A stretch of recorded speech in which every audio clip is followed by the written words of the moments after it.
Hello, I'm John Grom, and welcome to our 251st Right and Left Discussion Forum. We hold our televised discussions twice monthly to demonstrate the value of civil, productive, open-minded political dialogue. Today, our panel will discuss the question, is it worth making voting more difficult for some qualified voters in order to prevent unqualified individuals from voting? Today's panel begins with Patty Haskins, retired math teacher at Wadsworth Senior High and former member of the Wadsworth City Council, followed by Mike Reese of Howard Hanna Realty and current member of the Wadsworth City Council.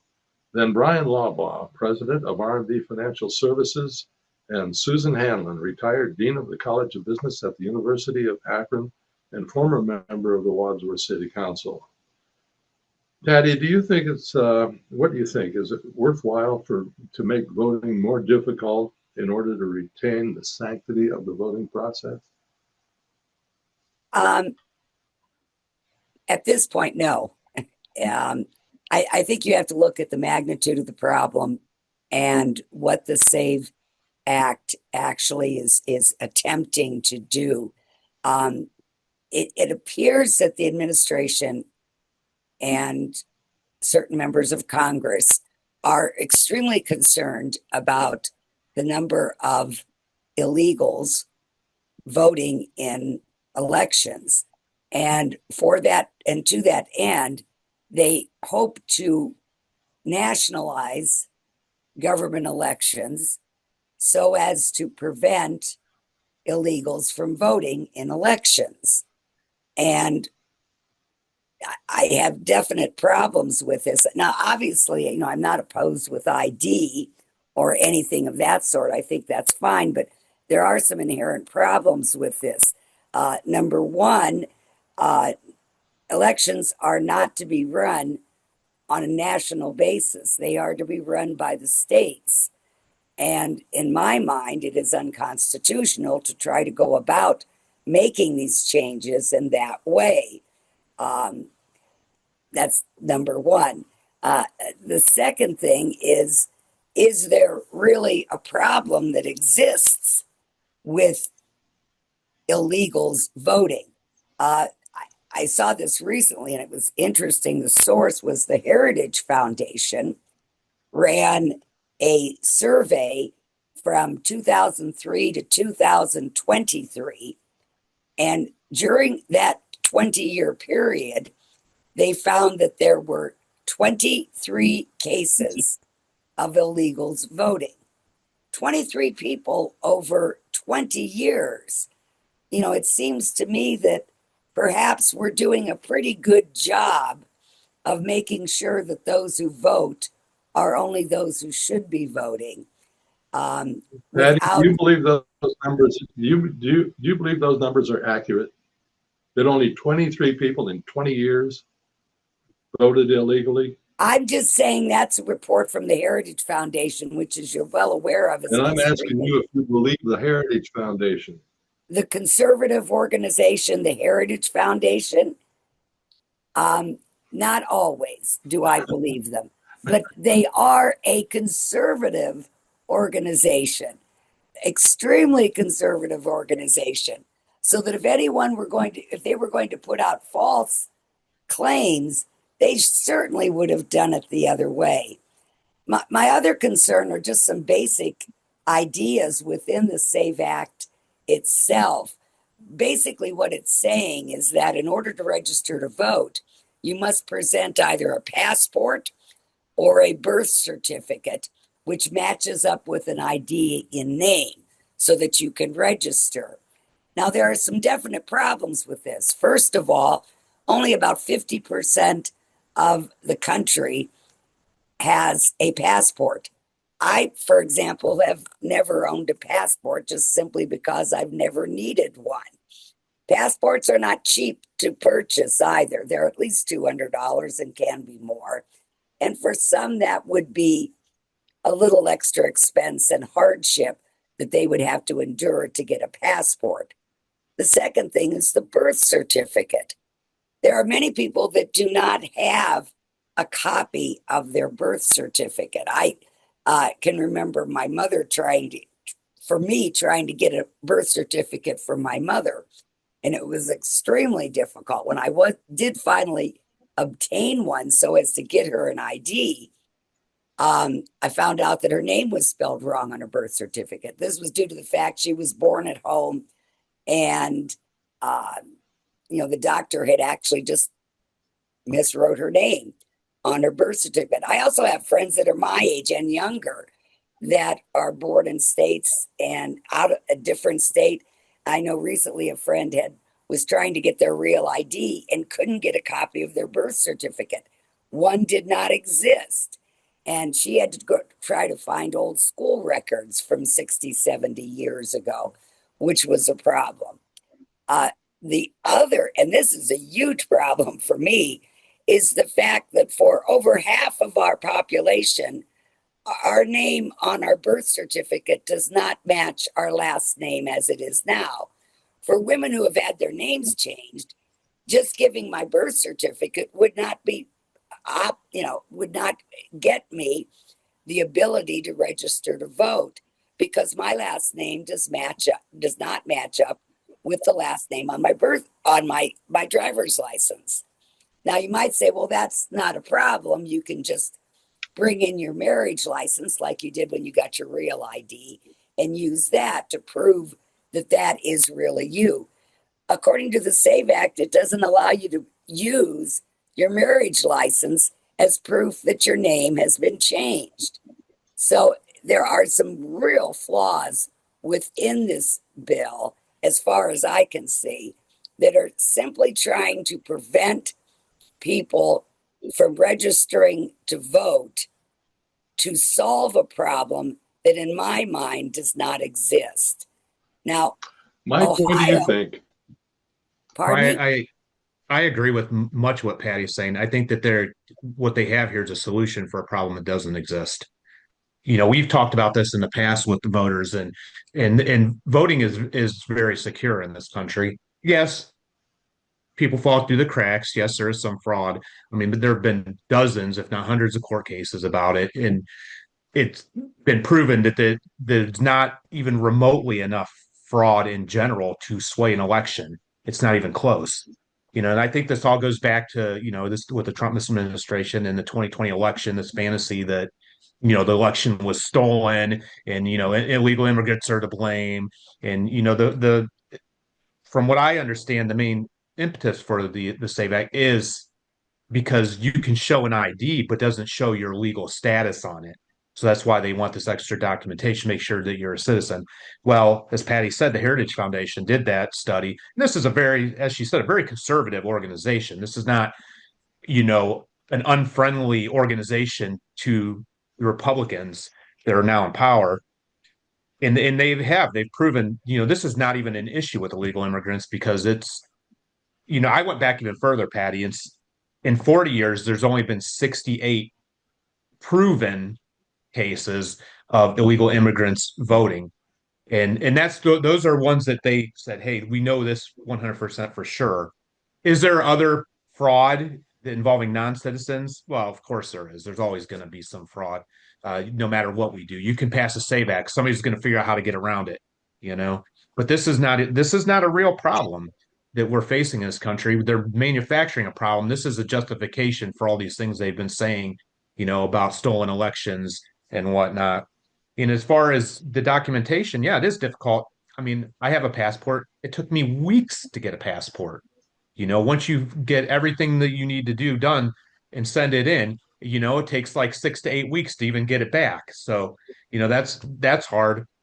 Sometimes getting a birth certificate is difficult, or at least an official copy. Especially now, you have a good example. My mother, who was born in Sicily, who's a citizen now, it would be very difficult for her to get her birth certificate, to from a different country. So, and that there's a lot of people that will have that problem. Women, like I said, But she can prove her Patty said, citizenship, though. what now? She can prove her citizenship, Yeah. but if she needed that extra documentation, it would be difficult. If she lost her birth certificate or something, getting another replacement would be very difficult. Um, I see. It does hinder women, especially because, like Patty said, it doesn't. Your birth certificate has to match your ID, Yeah. and it won't if you're married. So there's that problem too. I mean, there's just a host of problems. This is not a. They're just making it hard for people to vote. And this is going to really impact women. It's going to really impact senior citizens who may have difficulty getting extra documentation just because of whatever mobility issues or having a way to get out there. I just think it's a waste of time. We have so many different problems that are more important in this country, and they're tackling one that's not even a problem, in my opinion. Bryan, I have a sneaky hunch that you have a disagreement with both Patty and Mike. Well, on certain points, I would agree Oh. that this is sort of a solution looking for a problem, which really, I would agree, it really doesn't exist. I know it's not in Ohio because I've worked the polls just as Patty has worked the polls for at least 10 years. And on the back of your driver's license, it will show if you're a non-citizen. I don't know if you're aware of that. And we are required to inspect that. We're told specifically in our training that we're to look at the back and make it noticeable for people to look at the back of that driver's license and it says non-citizen. They cannot vote. They don't get to vote provisional. They don't get to vote. It says non-citizen. So maybe make the real ID. I know what I had to go through to get a real ID. And to get on a plane now, you have to have a real ID, or TSA charges you, I think, $44 to go through a background check. Okay. So if you really want to tighten things up, just require people to come with a real ID. That whole process. I mean, I can't remember because remember it was, what was it, 5, 6, 7 years ago, they started rolling this out. And then when we hit the deadline, there were all these people saying, whoa, wait a second, how did this happen? I've been disenfranchised. I can do this. I can't do that. It's like, you had 7 years to get a real ID. And I think most of us here probably have a real ID. Yeah. And if you're going to fly, if you know, you've got to have some sort of ID. Now, there are states that don't require a photo ID. And in Ohio, they changed the law that you do have to have a photo ID. You can no longer show up with a utility bill. You can't show up with something that just shows you're a resident of the town or whatever like that. You have to have a photo ID. And I think that's the solution instead of trying to create another law, another hoop to go through. And correct me if I'm wrong, I think it doesn't apply to people that are already registered. Is it? Or is it just people that are newly registered? I don't think so. And I couldn't find that, Bryan. I was wondering the same thing. By the way, half of the states, all the states have real IDs now.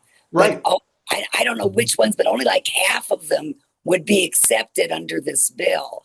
In half of the states, and I don't know why, and I don't know which ones, the real ID they have will not be accepted.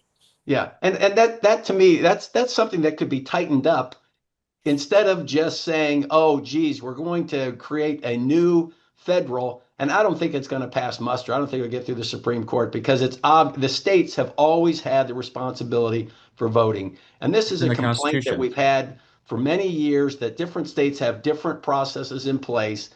I would say that the state of Ohio, I would stake my reputation on the sanctity of that vote and the safeness of that vote, that people are just not showing up. In my experience, I've not had one person show up without some sort of an ID or try to, I guess, embarrass the poll worker into letting them vote. It just doesn't happen.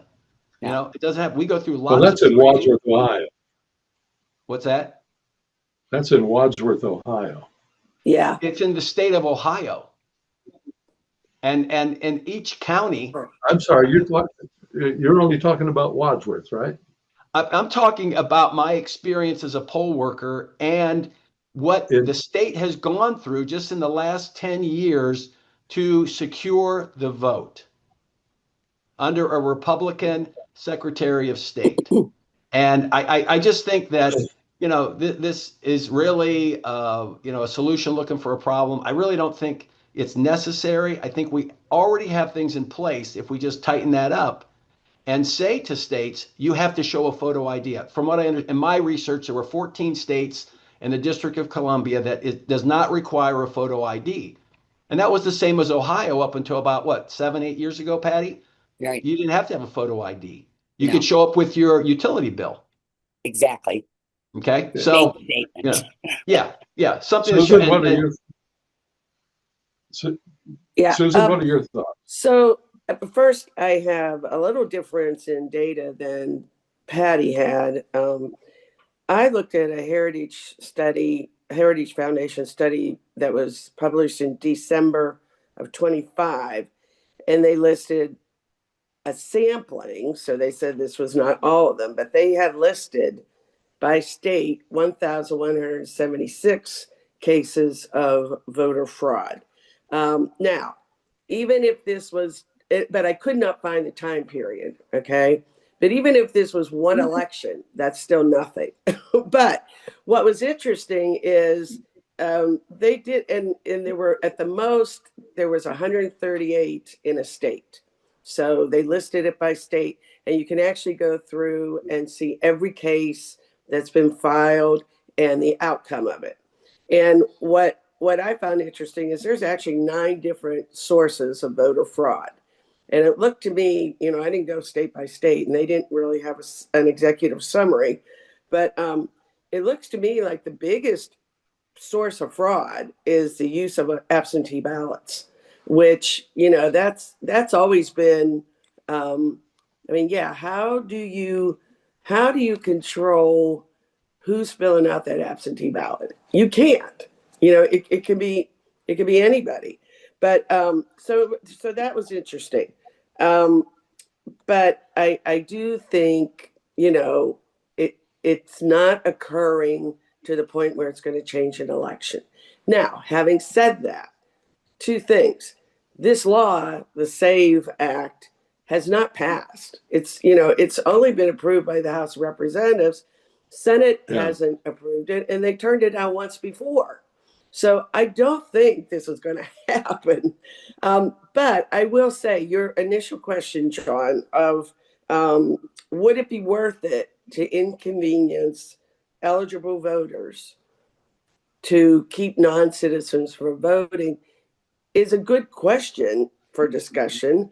And if it was occurring, yes, it would be worth it, okay, to me. But there's another question in there. Should non-citizens be allowed to vote? Okay, if people are here legally, not everybody that's here legally becomes a citizen for whatever reason. They don't want to, it takes a long time. Should we allow people who are not citizens but are here legally to vote? I have always said Would no. that, excuse me, would that take an act of Congress? I don't, that? probably. Yeah. Or I don't know if that's something states can do. Because I actually did read that there are states that allow non-citizens that are here legally to vote. So, it's a state issue. So far, we've been very little. A lot of times, yeah. Pardon me? In local issues, Right, not in federal elections. Right. But they can vote in state and local. So, like I've always thought, well, so what do people think about that? No, I don't think so. I don't think, I, for think you one, have to am be a very, very citizen. surprised. I think that's the there's a two bright line Republicans for me. There's a bright line for me that if you are a non-citizen, whether you're a permanent resident here on a green card, I don't care if you lived here 25 years on a permanent, green card or whatever. If you're not a citizen and you haven't gone through that process, that is a right reserved for citizenship. And I don't know of any other country that allows non-citizens to vote. And that's why in the state of Ohio, on the back of a driver's license, if it says non-citizen, the state has already gone through the process. The Board of Elections has gone through the process to issue, to say you're not a citizen, you cannot vote. So when you show up to get your driver's license and you can't prove citizenship, your driver's license in Ohio is marked on the back with your picture, non-citizen, and you cannot vote. And that's where I think, I don't care if you've been here 25 years. If you've not gone through the process of naturalization and as an actual citizen, you don't get to vote. That's just that's part of your rights. I agree with that. I agree with that as well. Yeah, I don't think should be something that's up for debate. By the way, Susan, I'm not sure our data is that different. The study I was referring to was citing cases of fraud by illegals voting. And Yeah, mine the too. study that you're talking Wait, about well, was how's that different all than? types of frauds. I mean, these were all. Do you mean ineligible voting? Ineligible simply because of being non-citizens. Okay, but there's lots of other ways. Exactly. yeah, And absolutely. that's There's why a ton there of other are ways. other And that- cases of fraud. Yeah. Yes. Yeah. And Brian, I didn't know Aren't that some you kind didn't of- have that on aren't your some kind of license either. felons? Yeah. If you weren't a citizen. Yeah. I did not know that. Yeah. Yeah. We've been specifically instructed in all of our training for the last 2 years that we are to almost, exacerbate looking at the back of a driver's license to determine if there's a non-citizen on there. And that's pretty much the only person that ever gets to vote. You can show up without an ID and you get to vote provisional. Yeah. Then Right. you got 3 or 4 days to go down to the Board of Elections and prove that with your ID. Yeah. But that's the only time. I mean, and we've had some. I think Well, having an ID is fair. I think it's You have an ID, interesting. that's fair. I think it's interesting that this proposed act is it's non-operational. Well, you can't operationalize it. And if they really were serious about this, they would have come up with some way that it could be done.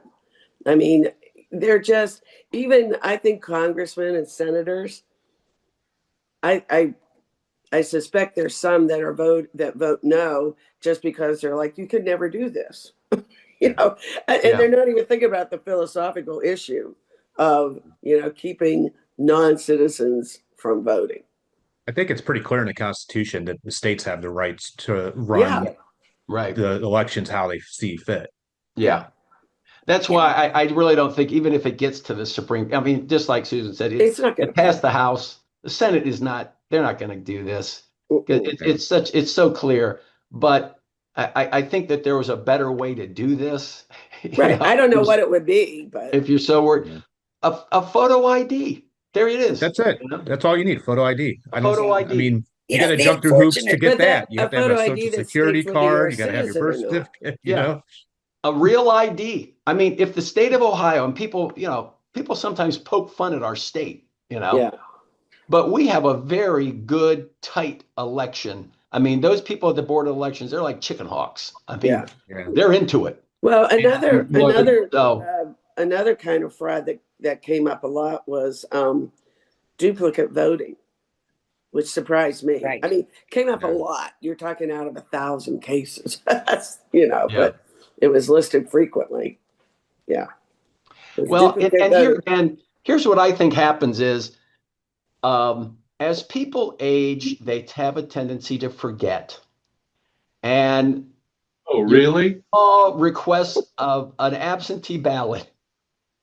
She gets the absentee ballot, and they mark that. We get a list the day before the poll, and you have to go through and mark. And that person shows up at the polls with her ID and says, "I'm here to vote." And you're saying, "Well, you got an absentee ballot." Well, no, I didn't. Well, guess what? She gets to vote provisional. But yeah, because what if she got an absentee ballot and lost it and didn't send it or didn't send it in? What they'll do at the Board of Elections is check and so see they let if you vote and then the ballot was turned in. Right. And Right. that's how they go about that. There's They a do lot of provisions safeguards, for that. Yeah. One of my main concerns though is the seeming takeover of the elections. And as Susan mentioned too, a lot of this is just simply so that Trump can prove that he won the 2020 election. I mean, he's had 60 court cases that he's lost, and it's still not enough. I mean, I was really concerned when they had the raid on the Atlanta election offices and taking all, where Tulsi Gabbard is there lurking in the background, trying to get all this information and pulling this in. And I just don't understand it. I mean, let it go. Yeah, I would say the same thing to Hillary Clinton and Al Gore, because every time Hillary is interviewed, she's talking about how she was robbed. I mean, Yeah, she but knew, she's not bringing about the I know, and she's government not the of an president. She's election not the president. office I'm either. just saying that No, it's not we should even all just close. leave I it. mean, you Just cannot, leave it alone. You know, you Donald, can't leave it compare alone. those two. There was no fraud. You know, our elections are fairly secure. My fear is that, you know, with separation of duties, I'm not a CPA or anything, but I think Susan would understand about separation of duties. If you have a national election, you have now brought everything in, and I think there's probably more chances of fraud because you hear about those national elections in Venezuela, or Russia has a national election where Putin gets 98% of the vote. Statistically, that's impossible. Well, it doesn't hurt that his opponents are falling out of windows. Yeah, Well, sure. He just walked off a they're ledge. clumsy. Well, I guess we beat that dead horse. Okay, I think we've talked this topic to death, probably, Yeah. and I'm totally surprised that I would have guessed that the two Republicans would have been in favor of tightening things up, including uh, multiple times that you can go and vote, multiple days, multiple methods. Everything is meant to make it easier. I think it should be more difficult, quite frankly. That way, you're only going to get people who are really serious about voting. I'm just speaking from my experience, John, anyway. as a poll worker and as a a site manager for the Board of Elections. I know what I have to go through. I know what my poll workers go through, and I know what we do as individual citizens to make sure that vote is secure, and nobody gets the nuclear codes to that TS 200. You know, I Okay, well, folks, it's I think we've run out of time, and I will see you all in 2 weeks. Okay. take care. Thank you.